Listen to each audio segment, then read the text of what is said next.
Why hello there friends, and I hope you're having a wonderful day.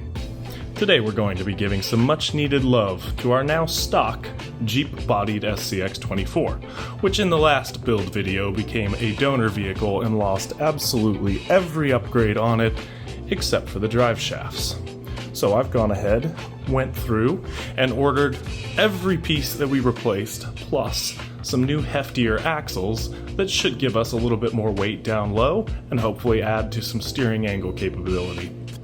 I'm going to spend the first half of this video mainly time-lapsing and pausing when there's difficult things to show you guys what I went through to put these together, but I think the majority of it is going to be pretty straightforward, except for these Beadlock wheels, which I spent a good 2 hours putting these three together last night.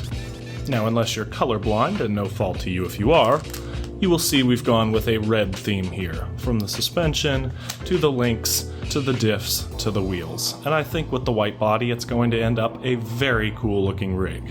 We're also going to be putting back on a couple pieces that came off, including this front push bar and these two side steps. So without further ado, let's hop right into it, and the first thing I'm going to show you is how I managed to get these on here, because that was the most difficult and frustrating part. Now, if this is your first time putting one of these beadlocks together, as it was mine, I highly recommend going to find somebody with much higher education in the subject than myself, as I watched 2 to 3 videos and still was having issues. But from what I've found, the easiest way to do this is pop these 2 screws out and get the entire thing into 3 pieces. Once we have this separated into 3 pieces, we're going to start with this O-ring, and we're going to try and get this centered in here as best we can. It'll come together a little bit more later on, even if you don't have it perfectly situated. But once you get it in here, you can kind of wiggle it back and forth. Look on both sides. It looks like we're a little hefty on this side, so I'm going to move it over into the middle. That is feeling all right.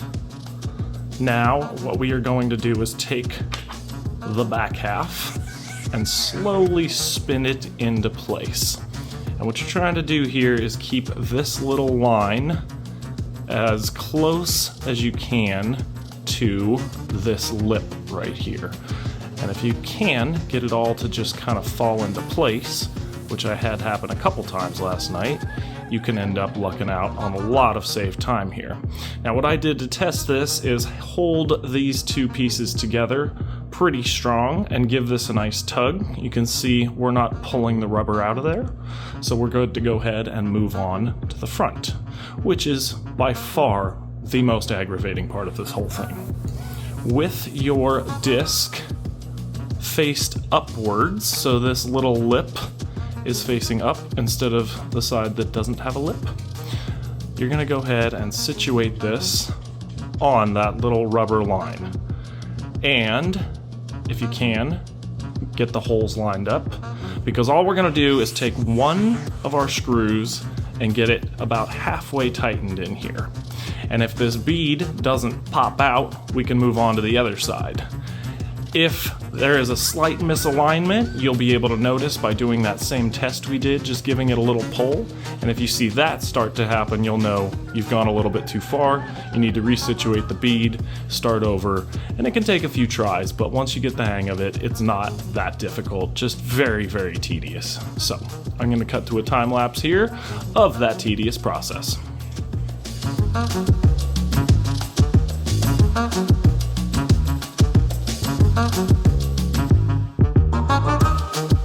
And there we have it. The monotony seems like a lot of work, but I'd say you're in for about 25 minutes altogether. It's just very, very boring because you're doing the same thing over and over again. But I think it will be well worth it, especially when we take a look at that right there. Those tires look like they are going to absolutely eat up some terrain, and I'm thinking that red and white is going to be a pretty good combo once we've got everything else installed, which we're going to get to now. Now, I have absolutely no clue what I'm doing here, but I think logic would tell us to start from the very base And as that would be the motor down here, I'm going to start by putting in this slightly upgraded Endura 1. I've done a little bit of testing with these, and the weight that we're going to be putting on seems to be about right for the price, but I am not talented enough to go up to the more expensive brushless ones and figure out how to do all the wiring for those yet. So, sticking with these cheaper ones, I think is the best option for right now. Let's go ahead and start. We need to pull the battery. We're gonna have to get the ECU out of there at some point, I think. Maybe not, I'm not 100% sure.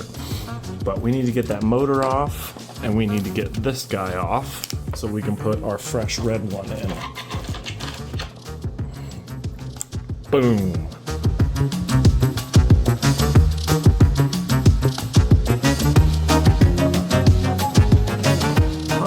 That was difficult, and I'm starting to see a couple things that are slightly worrying. First being some rust on that piece of our diff there. Yeah, that would seem to be rust. I'm not 100% sure, but either way, it's a cheap part to replace, and I might end up going chrome next time, as I did with the other replacement one I got for our rock buggy. Let's go ahead. We've got to pop this cover off of here. Fortunately, I've blown a few of these up, so I'm fairly well versed in getting them out of here.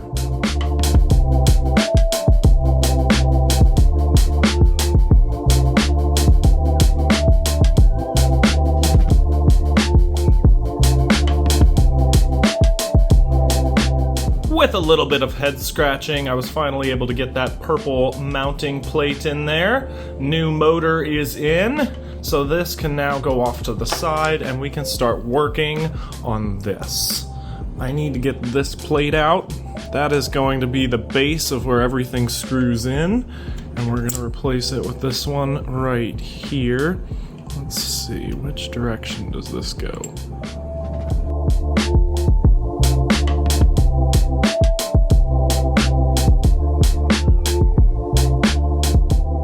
That's it. We've got all the suspension coming out. Can we break this guy loose? Oh wow, everything's loose. Floppy's a good word. Alright, we just want to, pull this part tiny little bit. Wow, well, that thing held up for a lot of fun. But now it is time. Now there is a difference. There's a difference in that little hump right there.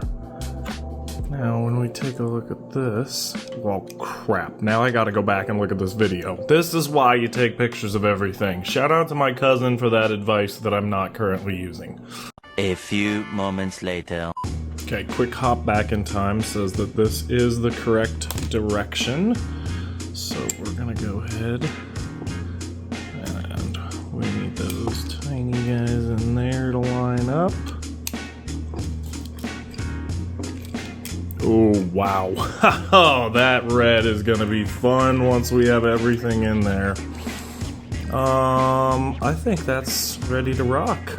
Let's go ahead and throw the mounting screws back in, and then we'll be able to start working on the link suspension.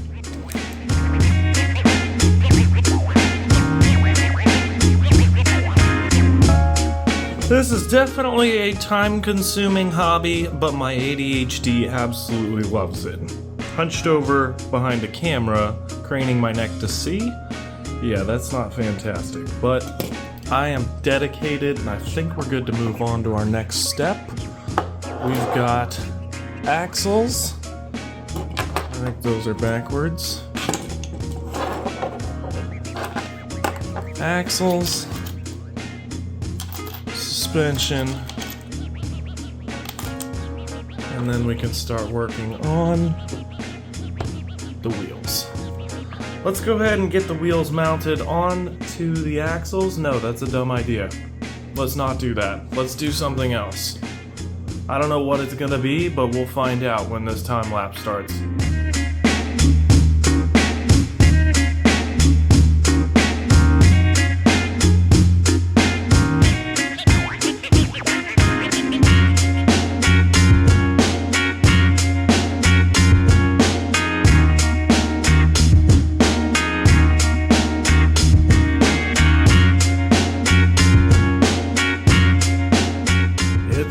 starting to take shape.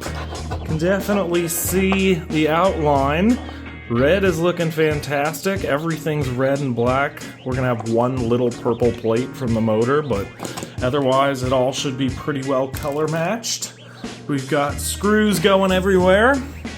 I think our next course of action should be to get these bars mounted up, and I'm a little uncertain about 100% where the front ones mount to in the front half, but I figure I can stop filming a YouTube video to go watch a YouTube video of somebody smarter than me who made a YouTube video about what I need to do for my YouTube video.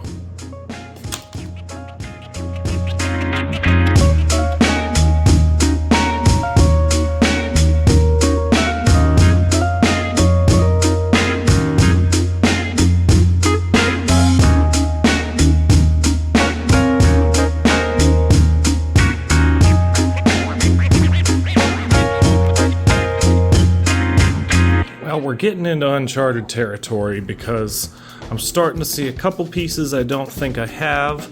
The suspension's not suspensioning very well, but I'm assuming once we get everything put together, that'll go away, hopefully, fingers crossed.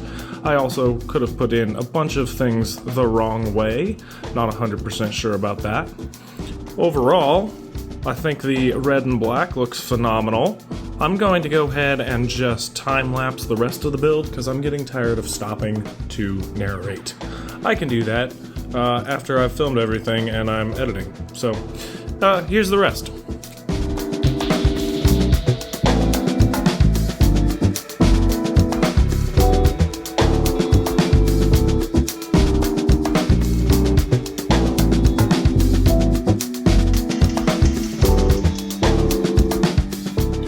Well,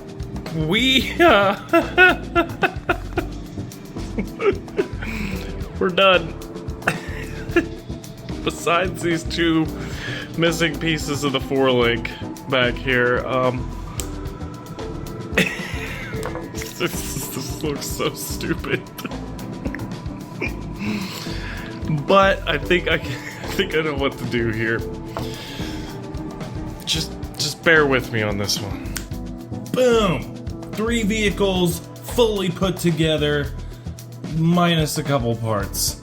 We need an ECU over here, and we need a mounting bracket for the steering box over here. But the C10 is fully built on every piece of red gear that we got. I think it looks way better than the Jeep did. I don't know why. I think the wheels were too small. I think the green and white build over here, well, it was just done perfectly, and I fucked with a good thing. We have gone, and I think this might need some bigger wheels, but overall does take the look and run with it a lot better. Now, it is not as flexible as the Jeep by any means, but I think with some slightly less stiff shocks and a little bit of thought on how everything works together and what could be replaced to make things work a little better, I think this will be a rig that we hang on to for quite a while. But as you can see, these tires are crystal clean. I have been waiting to get this thing outside. Let's take it to the back patio rock crawling station and see what it can do out there.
Now, a few final thoughts before we round this one off. At first, I was kind of disappointed because I had a vision in my head and things didn't turn out that way. But as always, we took what we had, made it work, and I think the Chevy body rides on the red a lot better than the Jeep did. It's nowhere near as capable as the Jeep that I have now fully rebuilt to its former glory is, but I'd like to ask you guys if you have any tips and tricks for getting more flex out of the suspension. Longer axles, squishier springs. Let me know in the comments if there's anything that you've found that helps with that. And as always, thank you so much for watching, and have yourself a wonderful day.